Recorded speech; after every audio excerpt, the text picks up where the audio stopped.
What should be taught in an English literature department?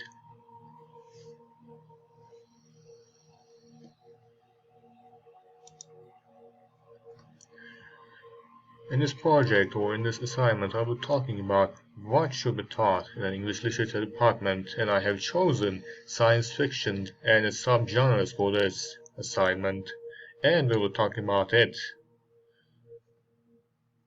Now, what should be taught in English literature departments? ELEs should involve the teaching and understanding of the science fiction and subgenres more, in my opinion. Why is that, you may ask?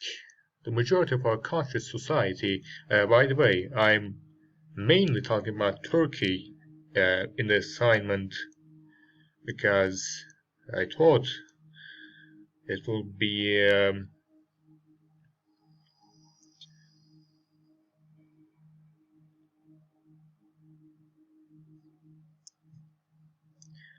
never mind. The majority of our conscious society and the classes inhabiting it whom are able to purchase, read, and criticize, such as the majority of the Generation Z, the Zers, the X, the X's, and Y, like millennials, millennial mentees and members of the society, nowadays seem to be interested in only a few genres of literary works. Genres such as drama, romance, and classics. I have wrote Amigas there because we cannot know if it does actually include anything related to science fiction, because you will expect someone who lives in rural zones such as farms and all that places to read something similar to Jules Verne's works. You would not expect someone living in a rural location such as a farm who works as a farmer, a miller, or anything else similar to that to read the works of Jules Verne, such as A Thousand Leagues Under the Sea. That's the reason why I put ambiguous there. Most readers of the pop culture deem, by the way, pop culture means the popular culture. You know, it just includes the average people's likings, average people's interests.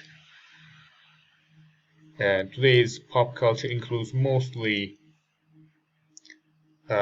content that involves Korean pop music and stuff. Yeah, that's it. Pop culture deemed what is not related to any of the three genres to be negligible and unrelatable to them, only because they cannot comprehend such genre and subgenres in our homeland and prefer repetitive content over different and varied content.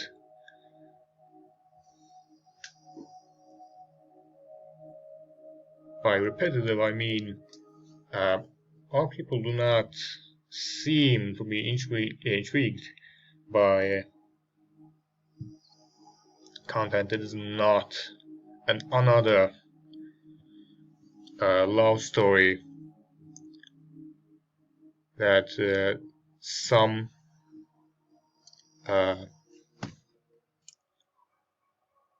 cheap director might have made, or at least wrote the script of in like 3 weeks or something like that.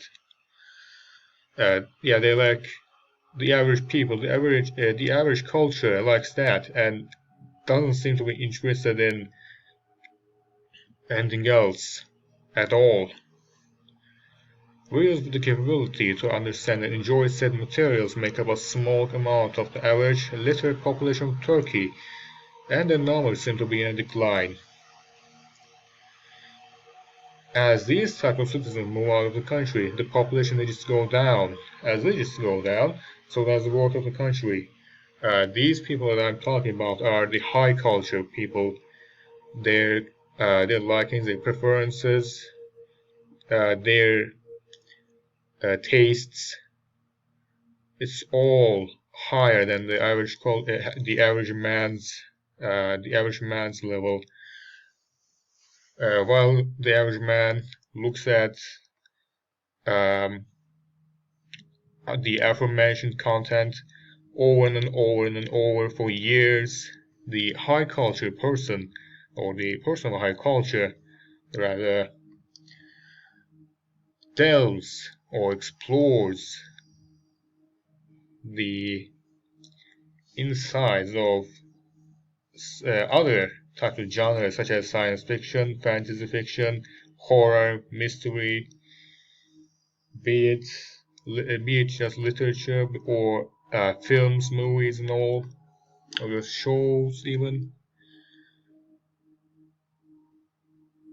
And when these people leave the country, there are going to be some consequences related to profit, cultural worth. And so, yeah, my thought is that conscious progressive thinking and longing for science and the future are unfortunately destined to face failures. Here's a generation chart that I have put my own thoughts that should or must be implemented in order to heighten up the culture and the intelligence measures of the people and the masses. Now I'll be continuing on because I have only like 7 minutes. So here's a literacy rate in Turkey provinces from east to west.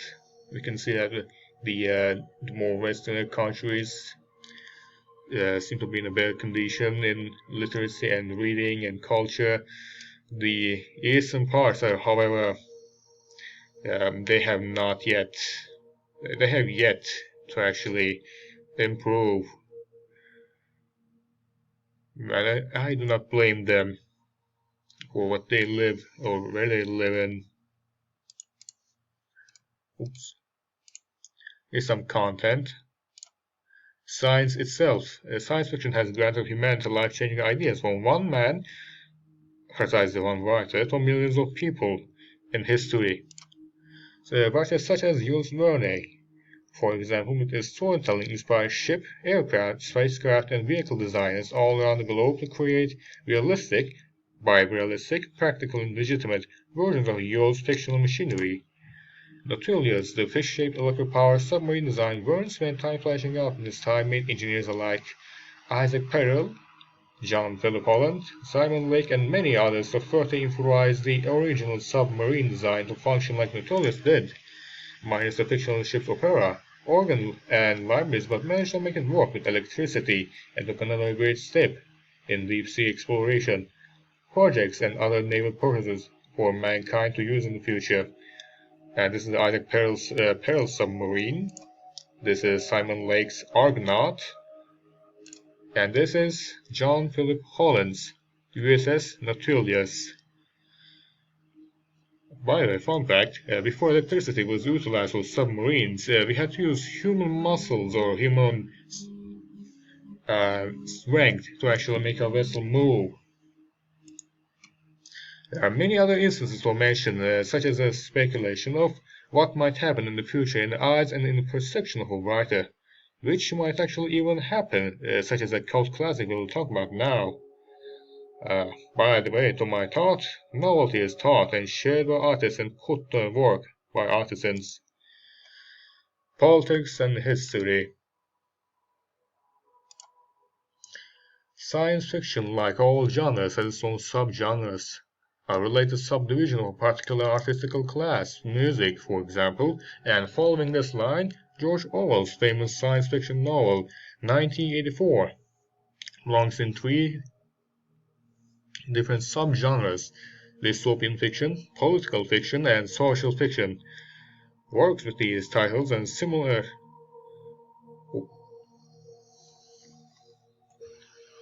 ideas correlate strongly with present-day politics applied by certain nations in present day. Modern-day China, for instance, follows strict laws that include maximum surveillance, the usage of cameras, for example, social crediting. Social crediting is a cultural, or let's say a cultural enforcing measure that also grants people living under the social crediting system to be awarded by certain items and certain ranks, mass production, and brutal methods of punishment or execution. George Orwell's fictional totalitarian, totalitarian means a system of government that is centralized and dictatorial and requires complete subservience to the state. Totalitarian empire, the Ingsoc, or English socialism, and its rulers show similarities in terms of governmental protocols with the modern era rulers of power. A clear and simple example for this would be the abused usage of sophisticated observation protocols of China. And as you can see, this is the fictional empire that I'm talking about that exists in the 1984 universe. Very similar to them, here it is, the modern day China. Now what they do is that they set up 1,000 different cameras or security cameras for that matter inside or outside of Chinese houses in Chinese zones, in the middle of roads, inside sewers, and even in farms or rural areas. And they can track your face, your identity, and they can also defund or derank you whenever they desire.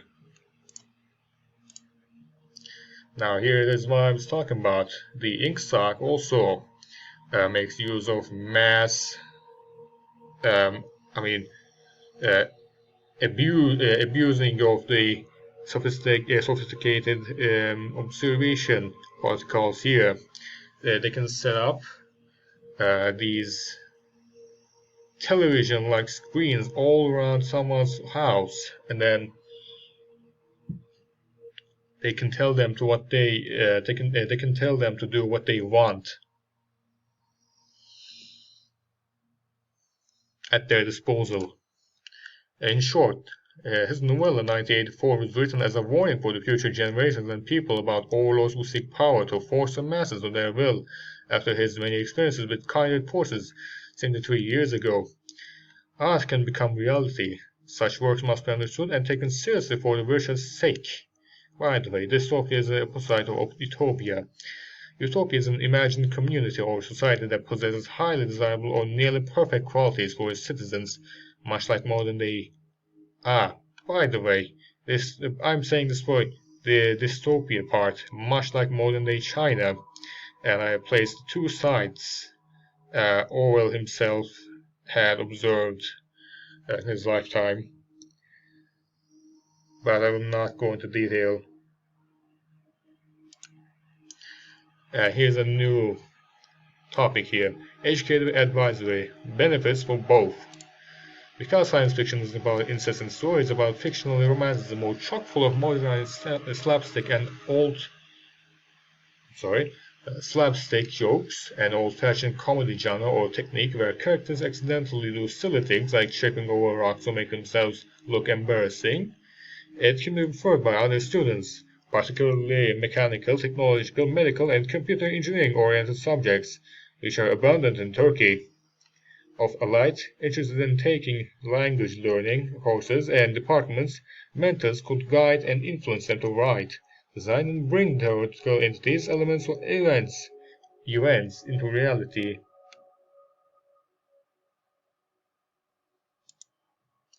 Which would even profit the English language departments in terms